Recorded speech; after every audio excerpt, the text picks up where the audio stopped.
Hey there, YouTubers. Me again, feeling a lot better than I have, obviously, in the last couple of weeks. Appreciate all your thoughts and prayers getting me back on my feet. I'm feeling pretty darn good now, so that's a good thing. Back on the Gremlin. I've already walked around it and found some things. The exhaust I planned on using, probably can't use it. Just doesn't look like it's going to happen. So I'm going to hunt around and see if I can't find something around the yard to use, or if I'm going to have to make some phone calls and maybe figure out a header system. We don't know yet. So we've already found an ixnay on something.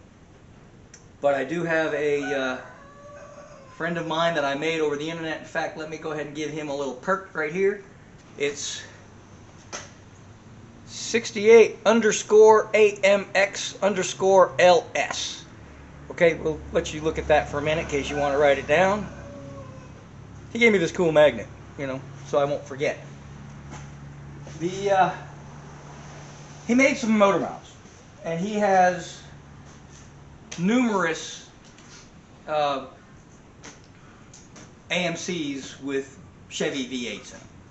So he's done all the homework for me, so I'm just going to give him a little yell and see if I can't pick his brain on an exhaust system. I'm going to float around here and see what I can find that might work, and if not, I'll give him an email or a call, see if he can't recommend a set of headers that might work, some shorties, whatever. So I've already found that one snafu that I'm going to run into, and I was planning on using that exhaust system. I had it all planned out. I was going to weld some nut, the whole thing that's going to go right out the window probably. And I've even bought these. These are brandy new Chevrolet motor mounts. Well, those ain't going to work unless and I can build a bracket. I put a big block Chevy in a BMW once. I can make my own if I need to. So I'm debating on whether or not I want to make some mounts that might work. But I found out that this exhaust, because they come out in the middle, is going to be right over the motor mount. Probably not going to work, right? It's going to come out right on the motor mount. Where's your exhaust going to go? So, anyhow, the plan for today is going to be to get the transmission out. Reason being is I went on the internet last night and I was trying to order a clutch system for it, and I don't really know what I need. I don't know if they got like 10 1/4, 10 1/2, 10 3/4, 11 inch, 11 inch and a half, 11 inch and 3/4, and then 12 inch. I don't know. I can measure the clutch right here because I got the engine over here with the with the flywheel. So I'm going to measure that up. That'll be easy. The problem with transmission is I don't know if it's a 10 spline or if it's a 20, 18, 19, I don't know. More than 10. Most of them are 10 spline, which I think this is as well. I actually have an old clutch laying around here somewhere, but I want to pull the transmission out and be sure before I spend money on a clutch. Right? Don't want to spend twice and have to send it back, whatever the case may be. Just do things right? And it's only a matter of time. If I get the clutch out, that's my goal for today.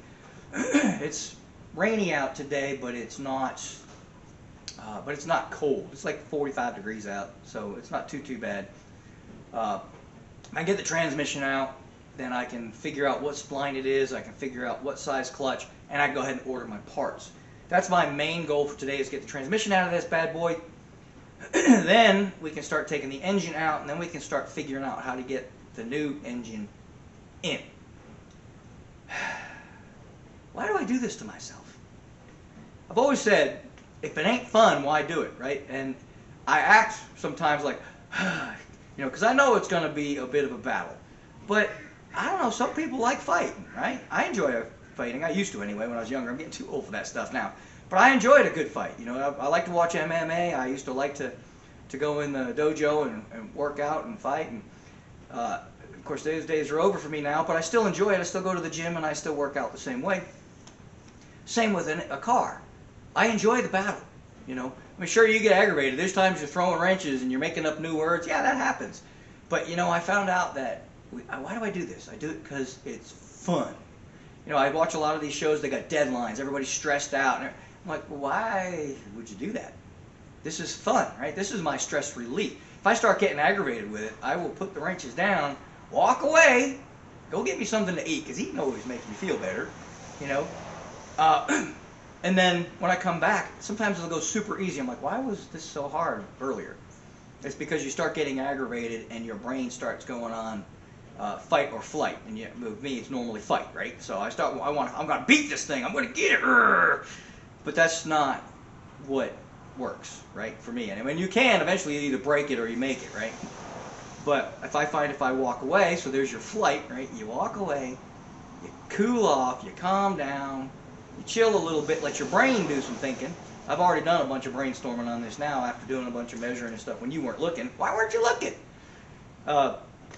And yeah, so I've already kind of started figuring on the new ways of doing things that I thought I could. I thought it was going to be easy. Probably not. Anytime you crossbreed, things get a little bit weird. I figured the valve covers were going to be my biggest issue because we're putting those monstrous Hemi valve covers in that big dual quad intake, and I'm thinking it's probably not going to fit under the hood, so now I'm going to have to modify the hood. They don't exactly make hoods for these cars. So, I mean, I'm in a, you know, I've opened up a pretty good can of worms. But the car's cool. I'm going to make it cooler. So let's just start with getting this transmission out so I can get a clutch ordered. Tomorrow, we're supposed to be, like, snowed in. If I can get out here tomorrow, we'll try to get the engine out as well. And then once we get the engine out, on Monday, I got that off as well, but it's supposed to be really cold. If I feel ambitious enough, I may get back out here on Monday and see if I can't get the other engine in there and start mocking stuff up. So anyway, that's my plan. Let's see how far I get. So today, well, for you, it may all run together. It may be all one long weekend. But for right now, before I quit today, my goal is to get this transmission out so I can see what kind of clutch I got to order. So let's get started.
counted the splines. It's 26 splines. So this, the 10 spline that I was talking about, won't work. Okay, so this is 26 spline. And so I'm going to be looking for a 26 spline. That's in good shape. It's a little bit of play. So we got 20. What is all that? 26 spline, 11 inch. I measured the flywheel. The one I actually have on the engine isn't going to work. It's recessed. It's funky. I don't know what the deal is. But I've got another one that I took off my big block. That, it looks like this transmission was leaking. Or is that coming from the rear main, you think? I don't see how that can possibly be leaking. That's crazy. That has to be, maybe from this shaft here. We'll throw a little bit of goo on that and see if we can't fix that, because it does look like, oh, wait a minute. Well, it can't be leaking from up here. Nah, it was traveling down the shaft from the rear main, I think, is what was happening. Because you see all this oil? That's crazy, right? That is, because the rear main's way up there. Huh. We'll investigate that further. Because it does look like it's coming from here. And I know I sealed that up really good, but we'll double check it. We'll double check, but I can see a good monosealer on there. Doesn't look like it's got any problem, but we'll double check that before we put her back in. Because I don't like that. I was leaking so bad at the rear main, I can't really tell if that's not really oil. That's weird. Okay. Anyway, we'll check it out. Let's go ahead and get the rest of this out. Go put this in a safe place, which is probably going to be on the floor right there. And we can go ahead and get this bell housing out of here and figure on snatching the engine up tomorrow. Sound like a plan to you all? I'm going to get these rods up out of the way so when I put the car back down or put another car underneath it, this don't scratch the roof up. So we're going to zip tie these back up here and put this on the floor. Get this out of the way. I think we're going to call it a night for tonight. And we'll resume tomorrow if we're not snowed in. See you tomorrow. Well, I'm kind of used to how life goes. And today I've got to go pick up my daughter's car because it's broken. And got to chop some wood because it's like 12 degrees out right now. And I'm not going to lie. I don't know how you snowbirds, or what do they call them, snowman land people, can deal with these cold temperatures and get out in your garages and still work on your car. But I've been out here a whole 5 minutes maybe and my fingers are already going numb. So hats off to you, but I'm leaving mine on because it's cold. But hats off to you people who can work out in this cold weather. I do have some heaters and stuff and I can set all that up. But I got this far in the car. This was my goal. Got this transmission out of it. We counted the splines. I got the clutch ordered. Everything's good. I was going to try to get the engine out today. And then my daughter called about her car. And the wife said we need some more wood for the fireplace because you got to stay warm, you know. So this is going to be the end of the video. I was kind of hoping to get the engine out because that's really not going to take long. 2 motor mounts and some wiring. And on the old Gremlin, there's not a lot of wiring. But I'm going to end it here. I apologize if this is, wasn't what you expected. I would have liked to get the engine back out. But the next video, we're going to get that engine out and start setting the new one in. And that gets exciting. I like putting things back together. I'm not really keen on taking them apart so much, because that's when you bust your knuckles and frozen and rusted parts, and you know how that goes. And you get dirty. Ew. But putting the new stuff in, you clean it up before you put it in, everything's good, not oily, and so we'll start doing the fun stuff here on the next video. So I appreciate you all watching. If you enjoyed this video, do me a favor and subscribe. Hit the old thumbs up. Makes you feel all warm and fuzzy. I guess car batteries and truck batteries are not the only thing that cold weather influences. Evidently, camera batteries have the same problem. Can you believe it? I was just sitting there talking to y'all and the camera just went bloop, dead. What? I charged it before I ended that last video. Well, before I ended this video not the ending part like I'm doing now, but the ending of the ending before I did the ending. Sure. But anyway, battery died on the camera too. Evidently you can't leave them out in the cold. Who knew? I left it out here in the shop figuring I was going to be out here today, but the battery was dead. Anyhow, thank you for watching. Please subscribe. That's pretty much the end of it. Thanks for watching. See ya!